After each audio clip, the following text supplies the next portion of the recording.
This, well, we don't have a table reserved yet. Go ahead.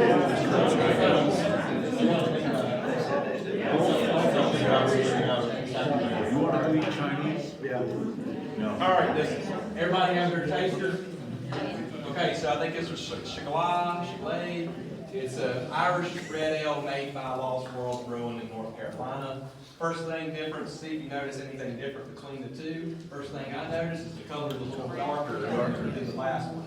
And it just is dependent on how much of that roasted barley they put in. The more darker red you're going to get, the less the smidge of red you're going to get. Now we'll go into tasting. This one obviously has a little bit of that bread smell. A little bit heavier on the body. And it's got more of that, more bitter, right? Yep. Yes. And probably put a little bit more earthy hop into it. And I'm getting a little bit more of that roasted malt with this one. All brewers' interpretations are different because in America, we kind of, as myself as a brewer, when I read an Irish fog, I have to interpret the style. Or if I make a historic beer, I have to interpret the style of this.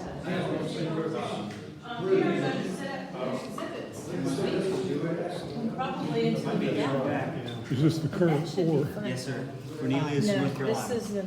Is Southside of Charlotte, Are there any more of the, up there on Lake Norman. I mean, it's over there, in the cup, in the bottles. okay.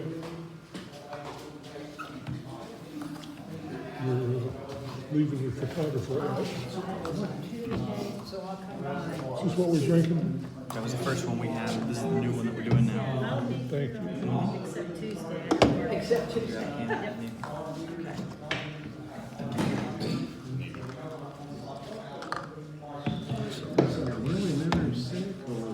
She just got.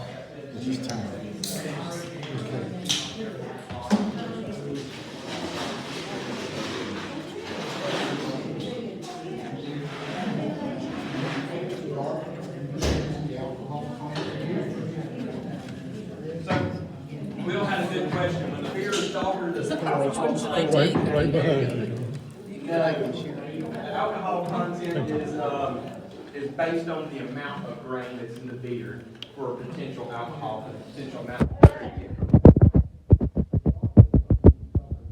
roasted malt was used. And in actuality, you know, in coffee, the more you burn a coffee, the less caffeine you get out of it. So your dark roasted coffee are less caffeinated than your light roast, because it's more burnt out. If you didn't know that, that's one thing to know. It's the same way with beer. When you burn that malt more and kill that malt more, it's less sugar content, but more for flavor. It's really, like I said, it's a whole worldwide science. I enjoy answering questions. As you think of them, feel free to ask me. We can go through it. Like Jonathan said, I think we're planning on a Mexico trip, probably for Cinco de Mayo. That one, I think we're thinking about doing Scope Hills, the Rona Mexican Cerveza, and then I'm thinking also a dark Mexican Cerveza they call it Omicron. Brewed both during COVID, so I kind of Corona was the nickname for COVID, just like Corona. And Omicron was that strain, so dark Mexican Cerveza goes good just to get it off of that. So you don't have any of your beer here today because you have anything that's in this style? Correct. I would have brought my Irish red that I make, but this year I did not make it for the simple fact of, we had a lot of beer that I had to make in the winter, and winter was slower this year than it was last year for business, so I didn't have time to make my Irish beer this year because I had other beers that I was trying to get on tap and produce.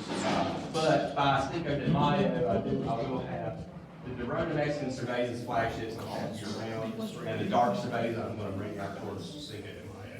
I would have loved to have brewed at least, I brew an Irish red, I haven't made an Irish stout yet, but I brew Irish red. Everybody really likes it, but it's a very, very light body red, probably lighter even tasting than that first beer we had. And my family's actually Irish heritage, so I call it Neely's Red, named after my family's heritage name, Neely, on my mother's side. Is that there at the brewery today in town? Unfortunately, no. But I have a really stronger red version beer at the brewery for St. Patty's tonight, that's a red IPA. That'll be 8%, got a lot more hop bite to it, and still quality flavors, if that's your style. But if it's not your style, there's plenty on tap, German Weizenbock. English ESB was actually on tap for us, the English special bitter was the style that the Irish were trying to copy with the Irish red. So. Can you explain an IPA?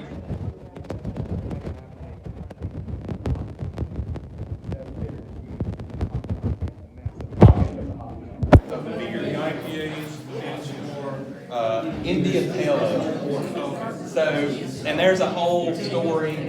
The English were shipping beer to India a long time ago, and they would put a lot of extra hop in the beer, so by the time it reached India, the hop would degrade in the beer and taste like white beer by then and not be so bitter, but the extra hop would preserve that beer on that sea trip all the way over there. That's where India Pale Ale came from.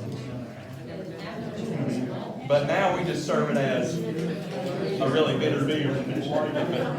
We're going to eventually go through more beer classes. With American beer history, there'll be more per style, like American IPAs and pale ales, American light lagers and ales, because there's such an expansive, like that one little tidbit IPA is such an expansive amount of history. Is everybody ready for their next taste? Okay, I gotta keep y'all.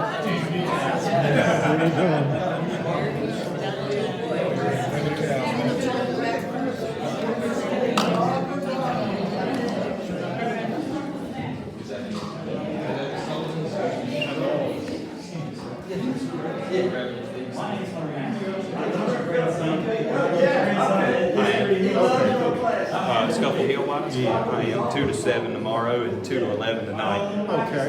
We got a whole band playing tonight too. Good. Yeah. 2 to 7 tomorrow. So what are we drinking now? Sullivan's? Ah, drinking the Sullivan's.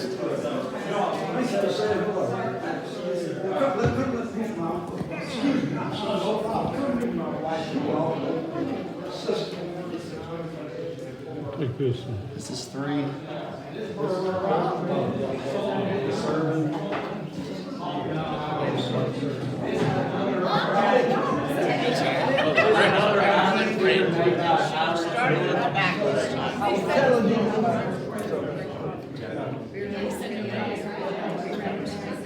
So this is another Irish beer.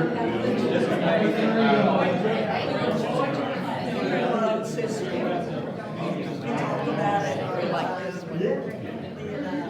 Two-fisted this time.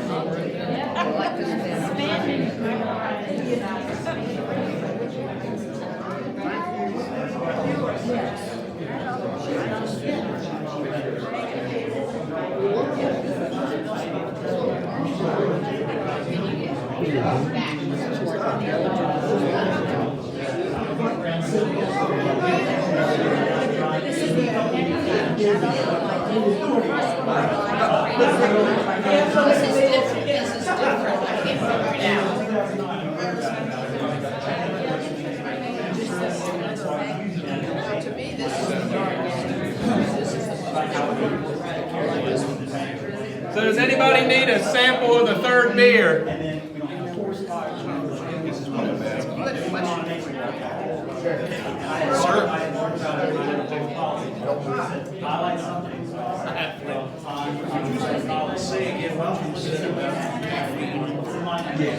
I'll go back to that. Interesting. I didn't hear you.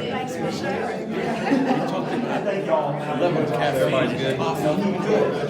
All right, for those that want more beer, we have a little extras of this third sample right here.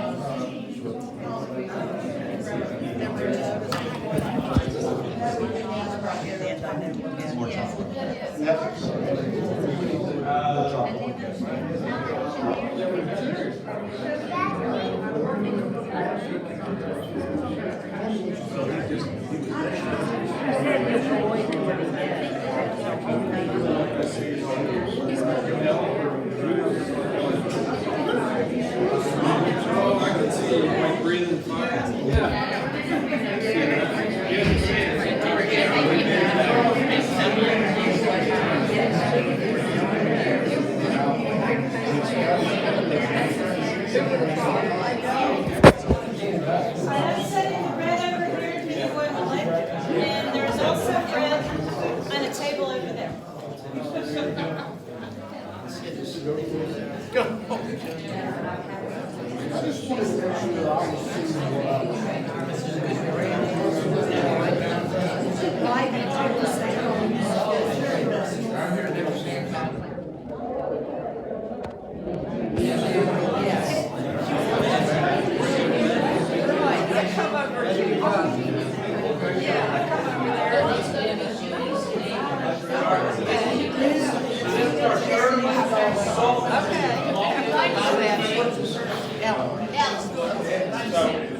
is you're getting a lot more of that chocolate okay. roasted barley, and it's still even darker than that American Now, that I version we didn't just know. had. So as you Yeah, can that's see, really what- even the Irish is subjective to, even the Irish is subjective to how much of that roasted barley they use. Again, Sullivan's has been around since probably the 1700s in Ireland, so this is their interpretation of their own style of making brewing. For me, I get more, like I said, more chocolate and roasted, and it is darker. For anybody else in this room, what do you think of more or less of?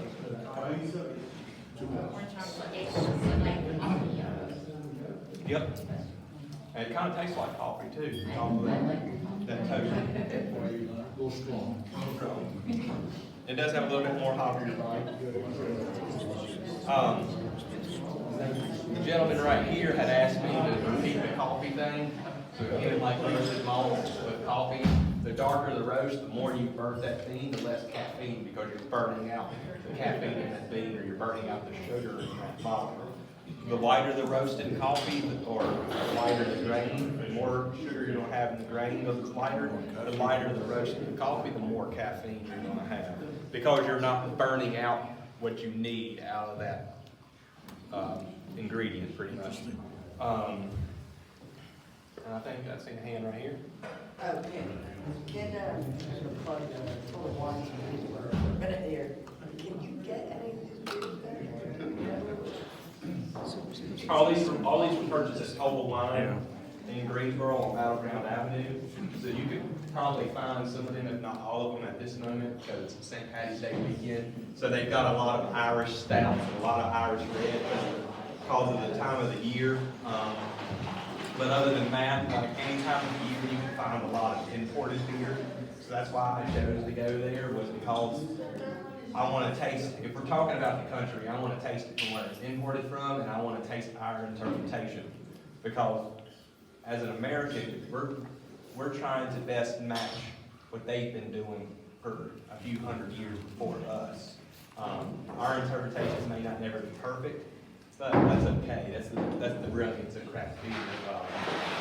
Spices the bride in life, as they say. It's the same way, and that's why enjoying beer at a different brewery is fun, because no beer is going to taste exactly the same. Even in my brewery with a flagship, sometimes the flagship might deviate in taste just slightly different, just because of the harvest of the crop that year, or the alpha acids in that hop for the bittering units. Even if I do everything the same, it all comes down to the crop, which is cool. Now with Miller, Coors, Anheuser, all them guys, the reason they make so much beer and why you don't get drunk off of it is because they make what's an imperial wort. They make Miller Lite, Bud Light, Coors Light. They make that to be 10 to 12%, and then they just water it down with a ton of water. And then they get it down to about 3.8, even though it says 4.2 on the bottle. Why? Because the alcohol in Virginia can go either way. If it says 4.2 in the bottle, you have a leniency by law to have 0.3 less a percentage or 0.3 more percentage. Do you think that Anheuser ain't going to 0.3 lower on that percentage? 3.9. They're squeezing that 3.9 because they get most of that dollar out of it. That's why you can drink 20 Millers and not get drunk if you can drink 4 Mile Lite lagers and plus. Mine's not. You're not paying $4 for a gallon of water, pretty much. And that's why it's so cheap too, because most of it is water, unfortunately.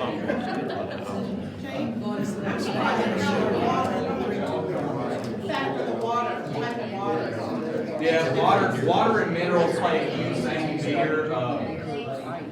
Like a lot more gypsum, which is sulfates in water. More sulfates in water make your hop pipe sharper, clearer, more bitter, more pronounced. More calciums and chlorides in your water make maltier beers pop, make the beer maltier and have more mouthfeel. More alkalinity in your water, again, accentuates malt and busts pH to keep it sweet and sour. More sodium in your water actually accentuates beer flavor, which enhances and makes it taste better and buffs pH too. Pretty crazy. It all plays a factor when you look into the history of how each country has their beer. Because Ireland, it's very alkaline. darker beer, and as you see, their beer was darker because of taxation. They used a lot of roasted barley because it wasn't taxed to be cheaper to them. That's why it was darker. And then if you boil it down to like the thousands and 1300s, when we were just making beers out of sticks and twigs, whatever we scavenged up in a pond and drank, we thought, you know, as society back then, the darker the beer, the stronger the beer. Now we know that's not necessarily true, but back then we thought the darker the stronger. So if you look at a lot of countries that's brewing beer for hundreds of years, they have a lot of darker beer styles to talk about. Americans just decided we were determined all styles, and then when it's an American style, like American stout, it's probably going to taste like dry or stout with a little more hops. Because Americans, we just love hops and everything for some odd reason. I don't know why that is, but we do. Besides our Bud Light and our Pilsner. I think we've lost control of the class. He's a Marine. It's gonna take you. You just gotta keep breathing.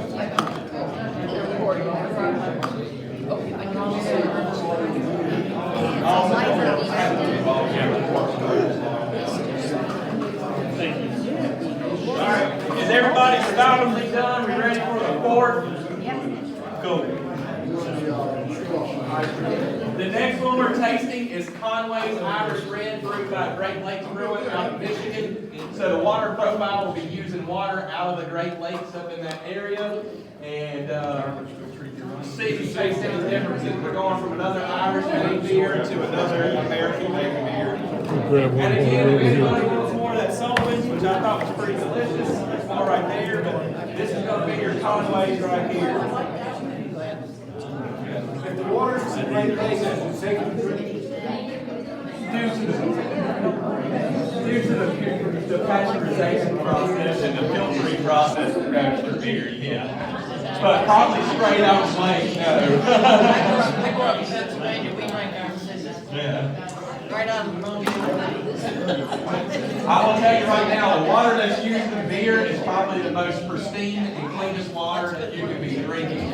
Because in my brewery, I have a carbon filter and a lead filter and like a ton of UV filters. So it filters everything out, chlorine, lead, all the things that are bad for you. I filter out of that water. But I'm not gonna leave that on your list. No. Henry County I like PSA the, water is European. actually one of the best water profiles for brewing light waters and pilsners. Shocking that a NASCAR town would have the best water profile for waters and pilsners. I have to do a lot of water adjustment for anything else, German-wise, IPA-wise, you know, any other style-wise, especially the dark beers, because it's not alkaline at all. So I really got to buff the pH because when I first opened, I had to hold up a whole batch of porter because I forgot to buff the pH and it came out a sour s'mores porter. I know everybody in this room likes s'mores, but I don't think you want to have a sour s'mores porter. It was very astringent. And astringency is like, you ever had red wine that's that weird bite at the end that makes you just want to peel the top of your mouth off of the tooth? That's astringent. So obviously you can get that in beer if you taste that. It tastes kind of like medicine like with this. Like you're drinking cough syrup. You hate it. You don't want that. So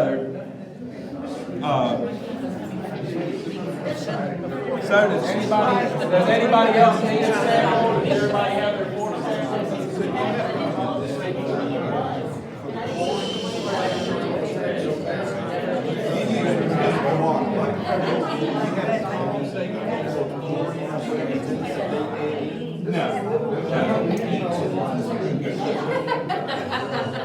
I could if I need to. So, the gentleman right here asked a good question. Sorry, I have to pull out the Marine Corps volume because as we get more inebriated, we don't realize how high our volume gets in a small room. But he asked a good question. Can you please repeat that? Sorry, half deaf. Do you have to compensate for the chlorine level with the treatment of the municipal water? No. The chlorine and everything for most breweries is filtered out, like I said, in this huge filtration system that I have. We filter all the bad stuff out, lead, chlorine, and all that, get it all out. I just leave everything but the basic minerals in the water. So we don't have to compensate for that. But if the filter gets clogged up and goes bad, chloramine in beer, once it's in the finished product, even if you boil it, will not go all the way out, or at least chloramines. I think it's chloramines. If that's still left over in the beer, you'll have a very medicinal tasting beer. So if you like drinking Robitussin, that's the beer for you. But if you don't like drinking Robitussin, then you know you've got chlorine left in your beer. It's probably only you need to take.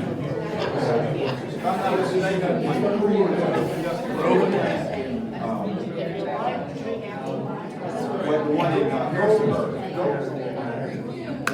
that was supposedly didn't match the water out in Colorado closely. Is that correct? It was on the Shenandoah River. Correct. So yeah, again, they try to match water profiles, but like, I don't know if anybody's had it in the room, but Rick Ryan's 2-lane lager, that's contract brewed by Ballast Point out of Roanoke. They chose 2-lane lager to be brewed there because the water profile is the best for brewing a lager, out of carbon code, because that's where they source that water. So a lot of brewing drugs are chosen for the water profile is the closest to where they originally started, because it's less mineral adjustment they have to do with their water. And most of those really big plants, they use reverse osmosis. I don't recommend using reverse osmosis because it's very wasteful of water. But it takes everything out of the water completely, so that you can readjust everything without having to worry about any other minerals in the water. But again, it's a very wasteful, and I don't like waste. Even our cans we use in our brewery are 100% recyclable, and we even got rid of the labels and got them 3D screen-free. But with this fermentation, since she already drained it, this one is conglazed out of the Great Lakes. You can see they are probably the lightest Irish red, but they do have a little bit more of a hop light. Very good, very plain, less mouthfeel, less body, very thin. But if you're wanting the Irish red to be able to crush, this one would probably be the one for you. So how would this compare to Killian's Red, which is the only thing I'm familiar with? I mean, it's the same style as Killian's Red, don't get me wrong, but I don't know unless we taste them side by side, how the taste profile would compare, because obviously this Sullivan's from Europe, or Ireland, is completely different from this American Conway. Just look at the color. That one has a lot more of that roasty, toasty, chocolate, malt forward, and more body, tastes thicker. This is very thin, more earthy, more herbally, more hop forward, less body, very light, like a light lager. So I wouldn't know without them being side by side.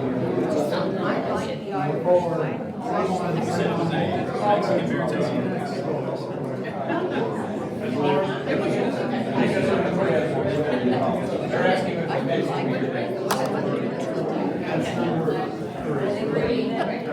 yeah, there is extras if anybody wants to get their Irish but if not, I'm gonna go grab the next beer and make sure I'm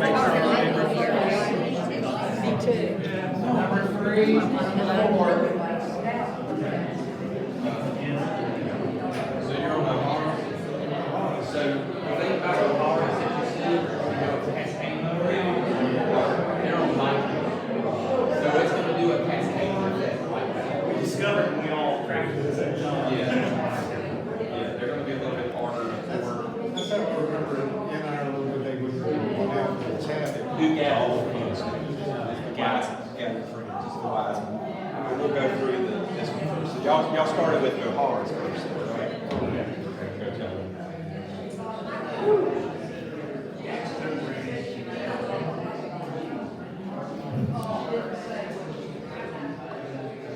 All right, so real quick.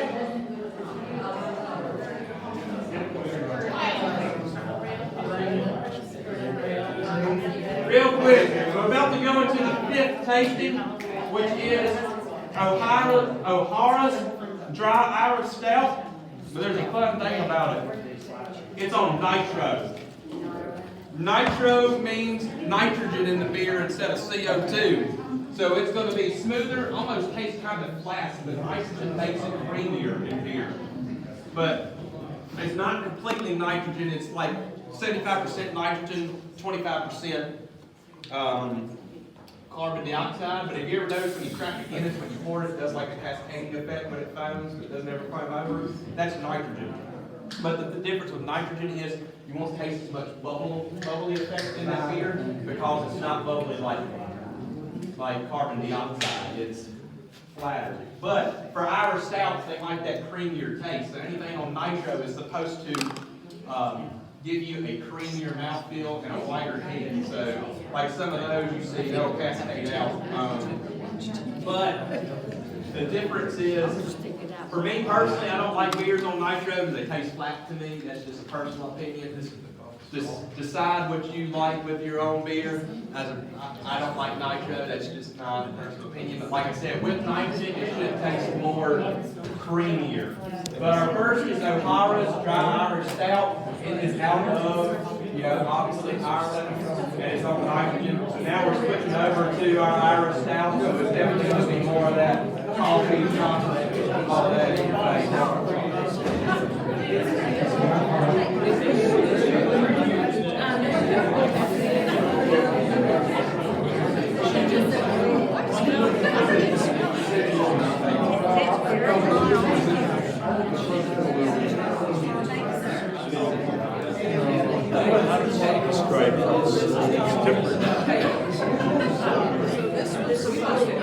So what do you think, Ellen? Yes. Oh, yeah. What do you think? Flat. Like the darker? It is. It is, it's right. It's like coffee. Absolutely. I couldn't drink this without burping. It passes your test. I don't care for this one. I like the last one. I like this one. Number 4. This is like coffee. Like coffee. That's right. I don't like this. And if anybody is looking for something to do,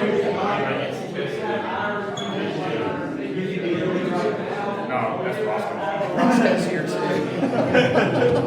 I'll take care of it after you die. Right.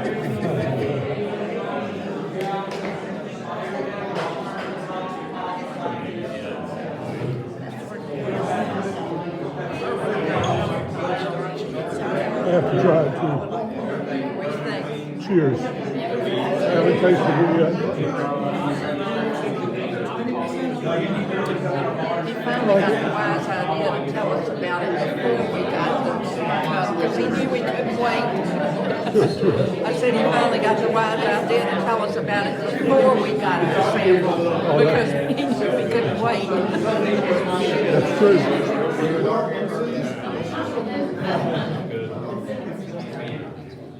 but a lot of people aren't dark beer fans.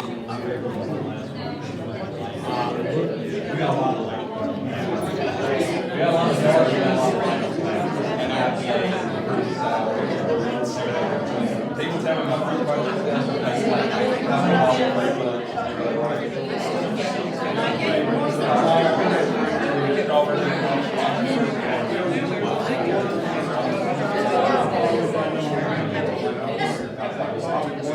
Now, how many people in this room don't like dark beer? Raise your hand. The next few tasters is gonna be rough. How many like dark beer? How many like dark beer? That's another good question. The next 4 tastings is gonna be very palatable. Now, as a professional beer judge, like I said, I judge competitions as a preliminary judge right now. I still have to go take my tasting exam. But right now, the closest tasting exam is Philadelphia, and I'm not driving 8 hours, so I can take it in probably to Salem if they find the day one again. But I am a preliminary judge, and he still can summon me to judge. But a lot of times you just show up to one of those competitions and they're like, you're judging barley wine today. And you're like, man, I hate barley wine.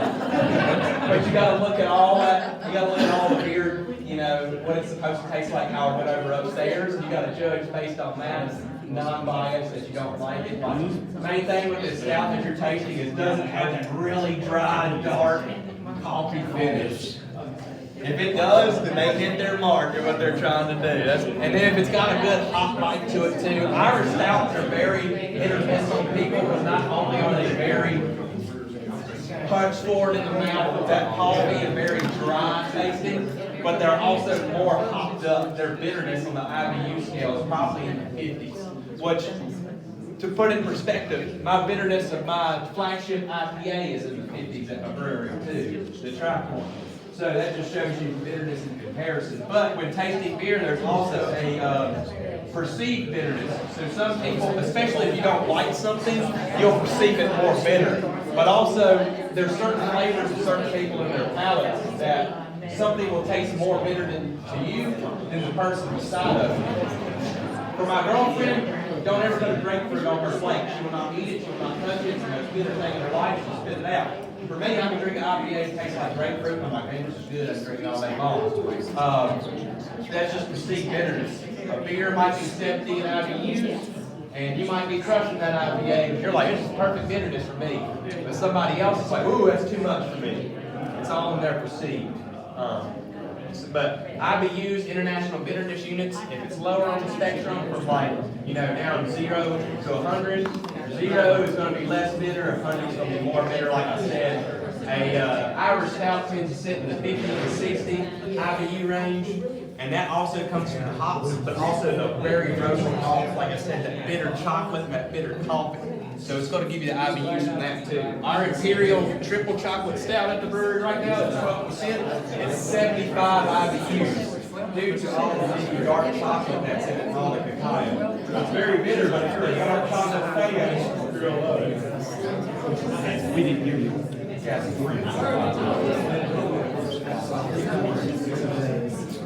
So like I said, what is one of the predominant things you notice with this beer from the nitrogen?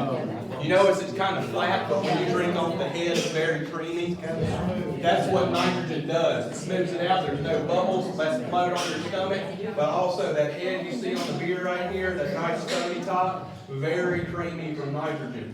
The next beer we're about to taste is a brewery out of Winston-Salem, North Carolina. One of my favorite breweries within an hour radius of here. Wiseman Brewing. Sam Victory is an amazing brewer.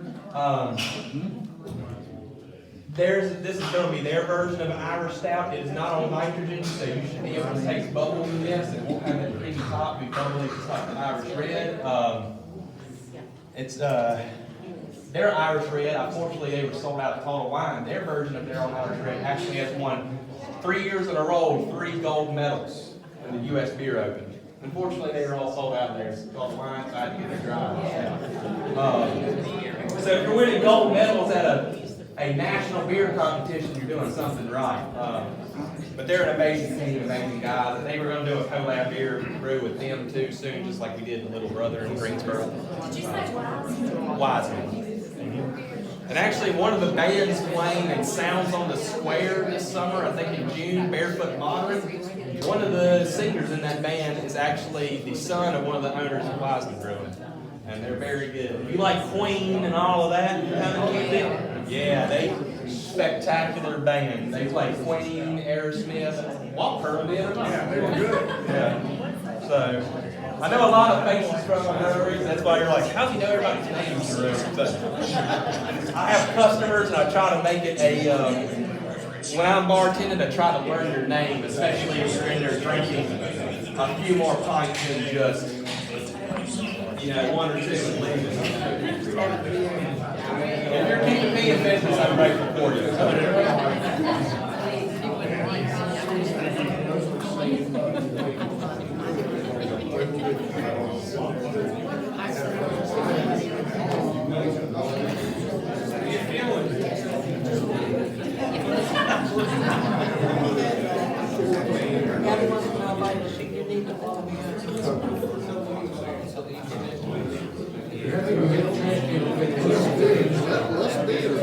Well, I know how to fill up the seats now. Just add alcohol.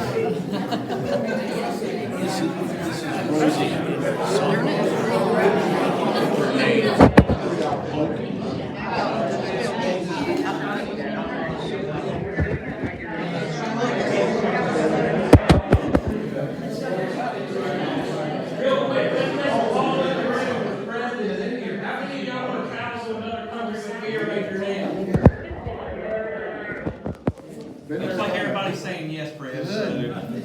He wants to travel to another country too. So the next one will probably be Mexican beer towards Cinco de Mayo. Like I was saying earlier, probably won't do as many samples. We'll probably do a whole pint of beer.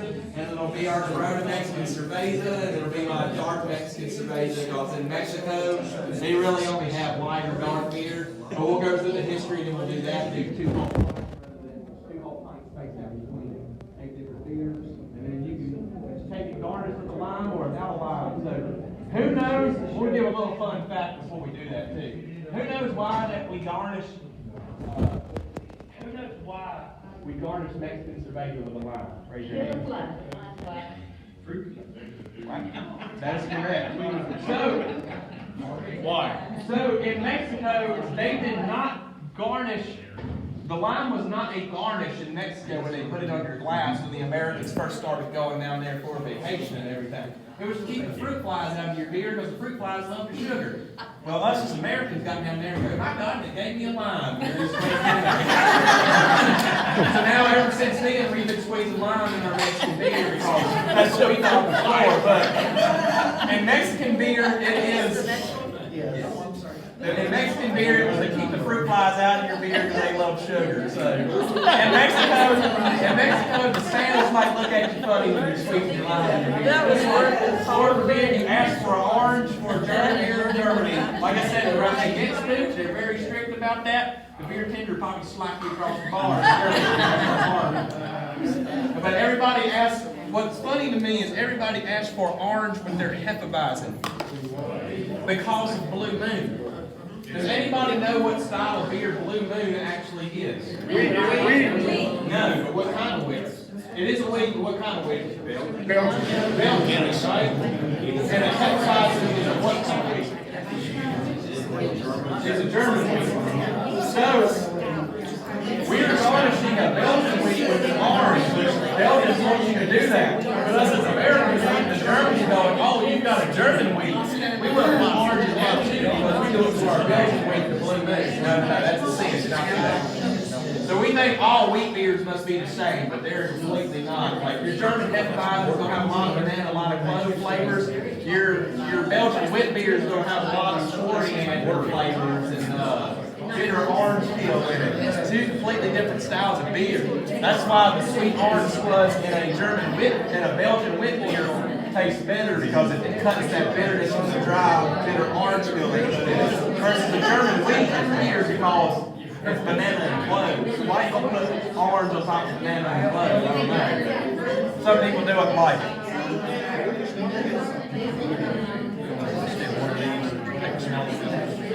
Anybody else? Right behind you.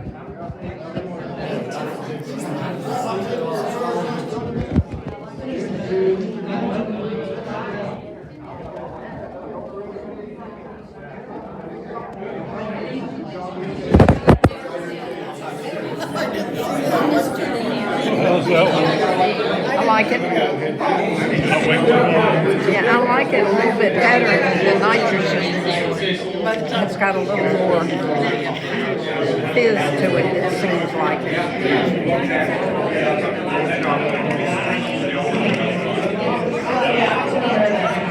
I'm gonna go get some more bread.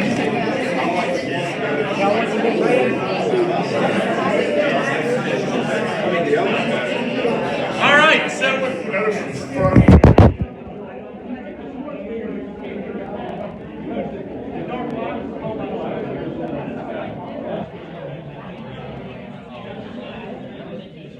let's lower our volume for 1 second. The president wants to speak.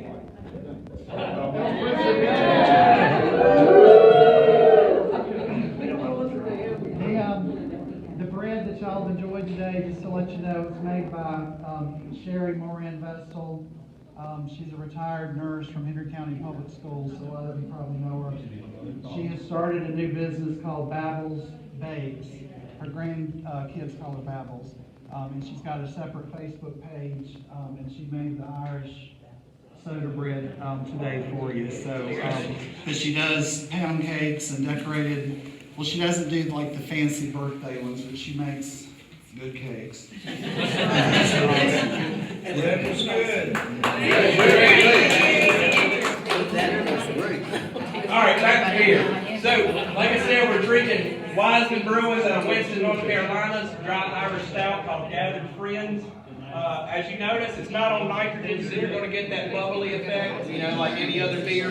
This one's still very smooth, still lighter bodied, still a lot of coffee, but not as harsh of a pack, not as bitter or, you know, coffee forward as that Ohio's Dry Stout. This one has a little bit more of a hot bite to it to me personally, but it's still got that coffee, chocolate, that dry that you're looking for. Still a very good stout. And the reason why, like I said, the Irish like their Irish Dry Stout is because the dry stouts are only between 4.5 and, well, actually 4 to 5.5% alcohol, so they're not really heavy, and they're still very light. Like this one's very light bodied, so you can probably drink this one all day and not feel too bloated on your stomach like a light lager. But to me personally, in the summertime, I'm not going to want to drink too much chocolate. I'm going to want a light lager or something. But, you know, also, please feel free to submit to the press what country you want to visit. He's already got Mexico picked out for Cinco de Mayo. Germany will probably be like towards Oktoberfest. It's a great time to do that because there's a lot of German history and a lot of beer styles in Germany. American beer, like I told him, I have a whole book on American beer history. It's about this big in my house. 4th of July. Yeah. He said that earlier, it'd be good for 4th of July, but we'll probably have to do American beer history in different styles, yeah, because unless you want to leave here completely inebriated, calling to your car, probably not good to do them all in one day. Plus, like, IPA has its own history, American Light Lager and Pilsner has its own history, they have a ton of history. But pretty much with Americans is we took everybody else's beer style and said we're going to make it American, and that's what we did. If you were brewing this, how long would it take from start to finish? So, originally when I first started brewing at Abell and learning my system, it took me to 8 to 9 hours in a brew day to take it from start to finish with that process I showed you earlier. Now that I've got more efficient, as long as I'm moving during my day and not jacking my jaws too much from my business partner, I can get done in about 6.5 hours from mash to putting it in the fermenter, pitching the yeast. And how long to empty, ready bottle? So, then it'll sit, depending on the beer style, it'll sit for about 7 to 10 days in the fermenter, sometimes longer, just depends on how much I want to age the beer, the flavors, if I'm adding fruit to that beer, if I'm dry on that beer, anything else. Then I'll pull it out of the kegs. I don't have any of the finishing systems like some of the bigger brewers. Pull it out of the keg, put it in the keg, and I'll put it in our cold room for 2 more days. It'll sit on 40 PSI for carbonation. If that forced carbonate, and then it'll be perfect to go. So the fastest 9 days. The slowest maybe a month, or if it's barrel aged, maybe 6 months, a year, year and a half. It just depends how long we'll let it sit in the barrel. But barrel aging beer is a whole different subject. It's kind of what kind of barrels are they oak? Oak. Yeah, you can do just a plain oak. You can do Jack Daniels. You can do any types of bourbon, whiskeys. Whatever beer you want to. Pretty much whatever alcohol you want to put with that beer, you can soak in it. You get kegs from Jack Daniels? You can get barrels. So what barrel aging a beer is you get a fresh dumped barrel. Just say they just did a bottling run on all their Jack Daniels, right? And they got an empty barrel. What they do is they sell it out to the brewers. And all that oak barrel on the inside is wet, right? So you got that alcohol, not the alcohol, but that flavor of the whiskey seeped into it, right? You put a beer in there and you let it kind of just sit in that barrel, and over time that wet wood imparts that liquor flavor to that beer. And depending on how long you let it sit in that barrel, is how the beer will taste. So if you let a barrel aged beer sit about for 3 to 6 months, 3 to 6 months, blah, blah, blah.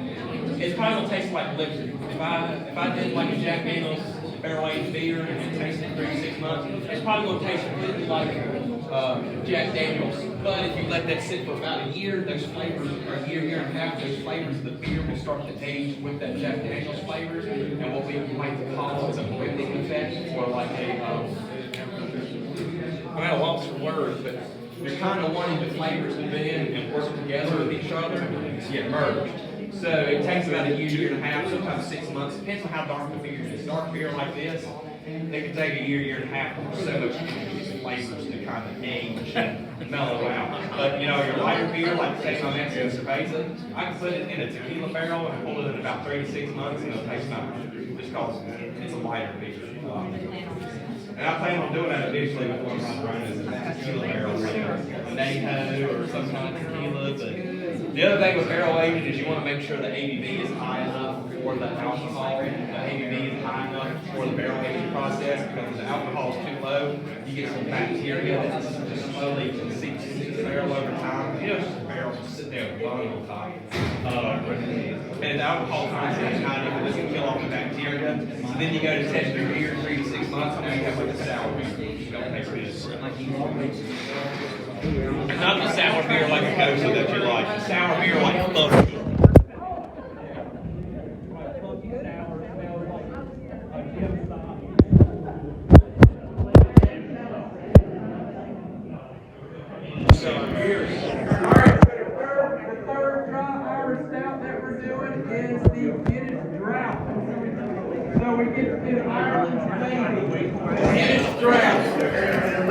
The Fred's gonna pass them out. If you want any more of the Irish Stout by Wiseman, it's here for grabbing. Like I said, I'm not going to every party and we'll keep party. Trash. Yeah, I'm kind of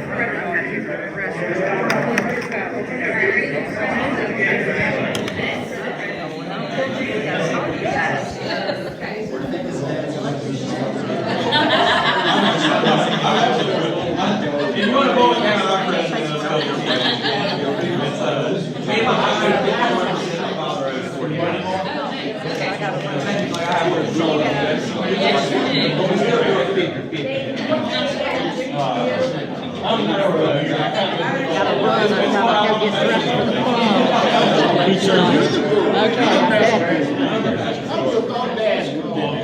you know, a lot of people like to a lot of people think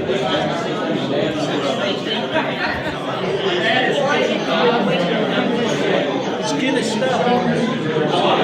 Me and my dad work together a lot of years into the brewery. And mind you, look at my arms. They'll walk straight past me, go to my father's. And I'm like,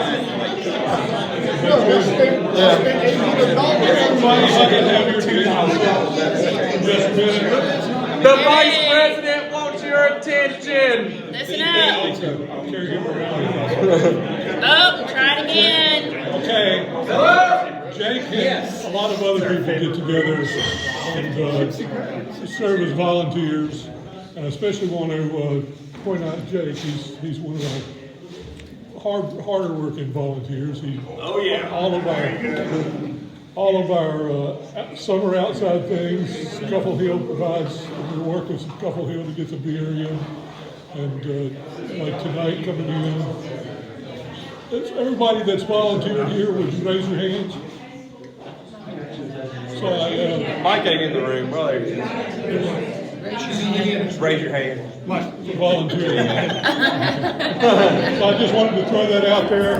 How lucky we are with all our volunteers. And tonight, I've been to several countries with Jake now, just in the last few hours. So we appreciate it, and I wanted to get that in there before people ran away. I forgot to mention too when I was introducing myself, I am a board member on the Historical Society board here too. So I do help with some things around here, but I help with more of the alcohol stuff, especially in the summertime. We're happy for that. But we all play our part. We have a very good board here. If you haven't noticed out back, we got a nice big museum that's going to be built. And if you like guns and gambling and Native Americans, and I don't know, Dr. Keaton's collection is very massive, expansive, so it's going to be something you're going to want to see when that opens. And I think they're saying May is when the building will be complete, we're trying to furnish it and everything, and then probably hopefully get the doors open December, yeah. I didn't want to say anything soon, December. It'll connect right there. There you go, yeah, he's walking front door, go all the way back there. And one thing we haven't mentioned is it takes a lot of money to do this, so we have a jar out front. Yeah, Not only did you donate with your fee to attend today, help with fundraising efforts for all that we do here, we are greatly appreciative of that as a historical society. If you feel so kind that you want to donate more, there is a box out front if you'd like to donate more for all down here, out there. So we can continue doing fun things and continue making stuff for the community as you see outside. Martinsville's growing, whether you like to think it is or not. Man.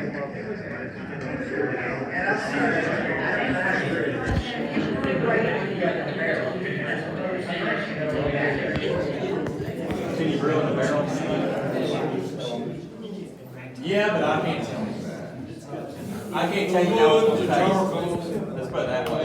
In the old days, they pretty much, like I said, that group I was telling you about, we pretty much just threw a bunch of grain that we found on the ground together, a bunch of sticks, twigs, and berries, and just mashed it all up and just let it sit there. We threw yeast on top of it and let it go. And then in about however long, we just cut a little hole in that barrel, we put a glass in the bottom of it, and we drank it. And said, alcohol. So back in the day, yeah, a barrel was used for wine, beer, and beer. There wasn't that intricate process that there is now for beer in modern days. But could you still do it? Yeah, like I said, I don't know how it would taste. That would be an experiment for someone to do. Yeah. When we went to the high school, and they say it's second to last. Yeah. Second to last. Second to last. All right. That's Guinness. More to go.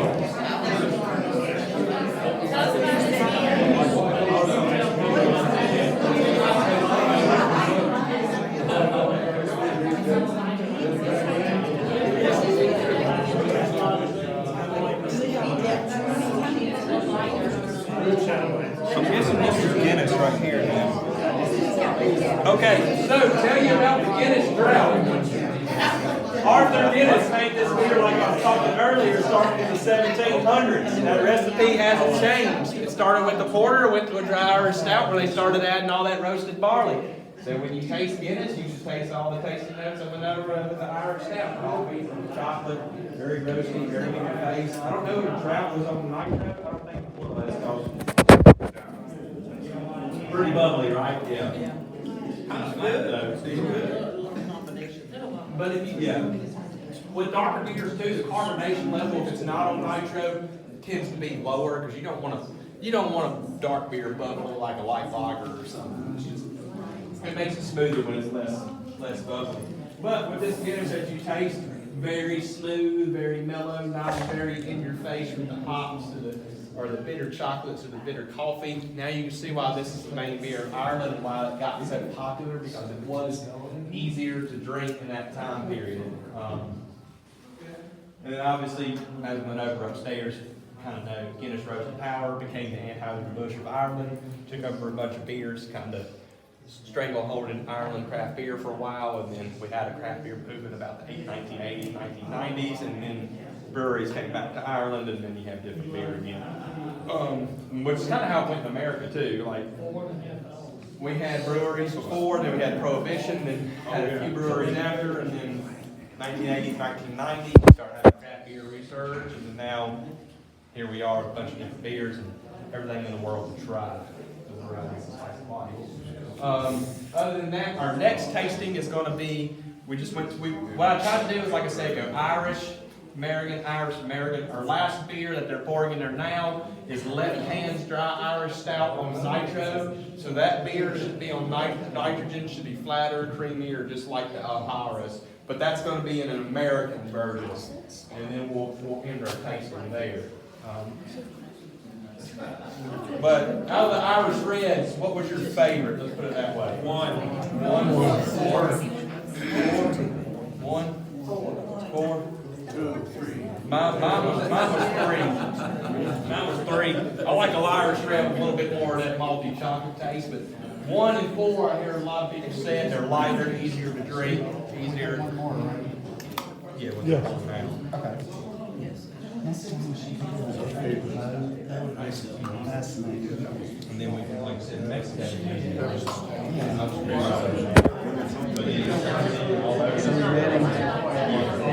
Everybody ready for the fourth one? Yeah. Then we can get you tasted and then get you out of here, and then you can move on to keep on drinking with your Irish festivities. You started now. Yes, if you want to scuffle on down to the stuff we give, you can. Steve Hall get them forward. If you need a bite to eat, Manny's does deliver to the brewery too. Live music starts at 8. I know somebody bought 83 beers on the board, so.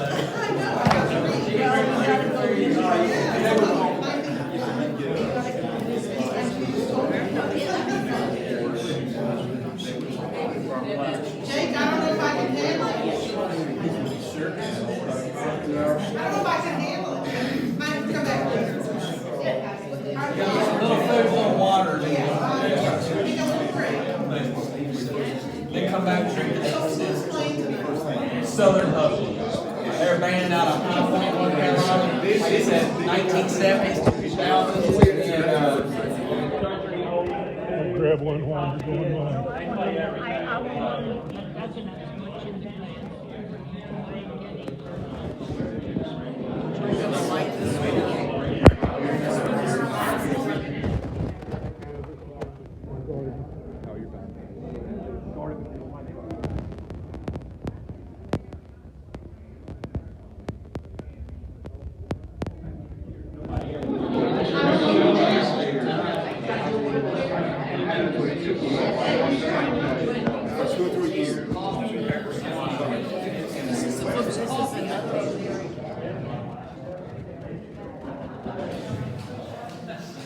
They get really bad.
You like it?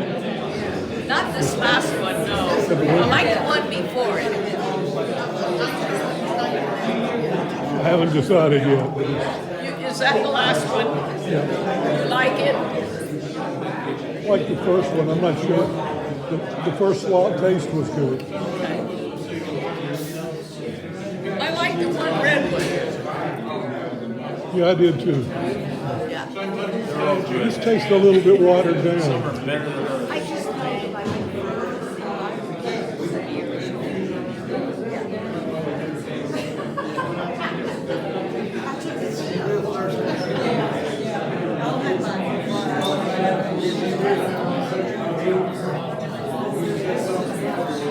I guess bourbon is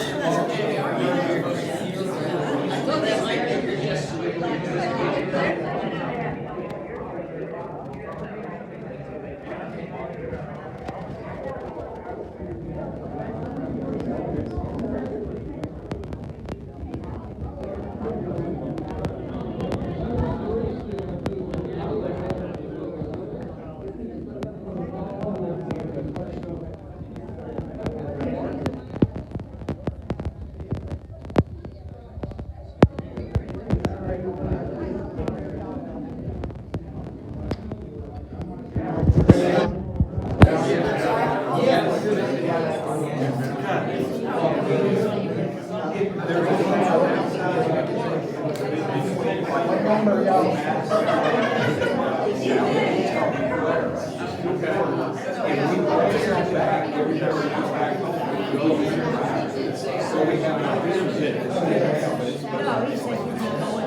delightful.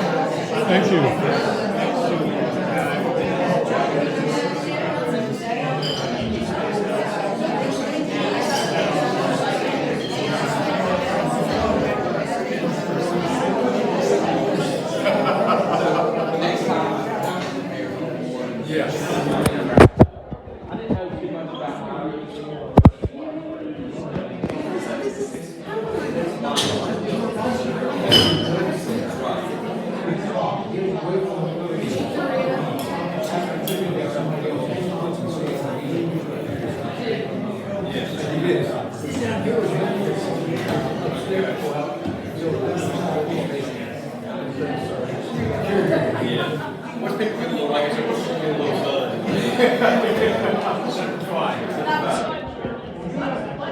Thank you very much. Appreciate it. Thank you.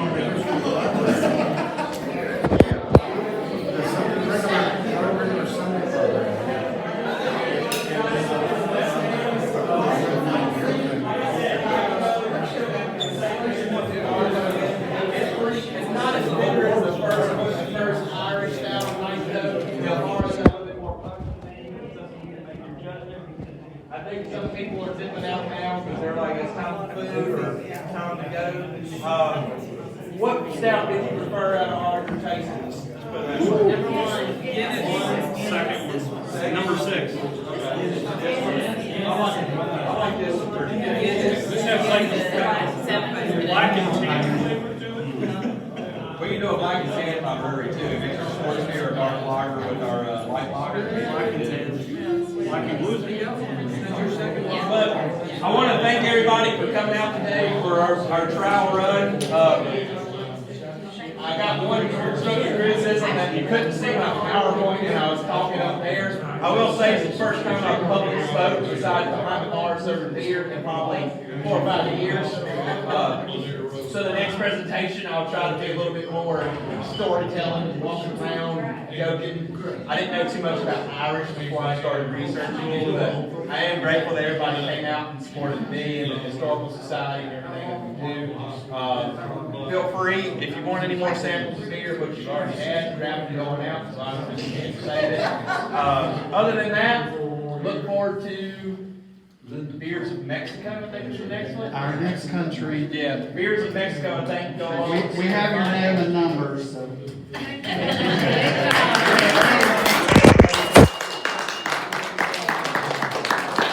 Other than that, I'll let everybody get on with their daily lives unless somebody else has a question.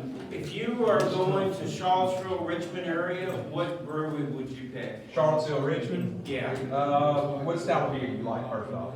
IPAs, well, all beers, but IPAs. Yeah. IPAs, go to the Abell for Richmond. 100% Yeah. South End. Abell. South Abell. End. B-E-I-L, the Abell.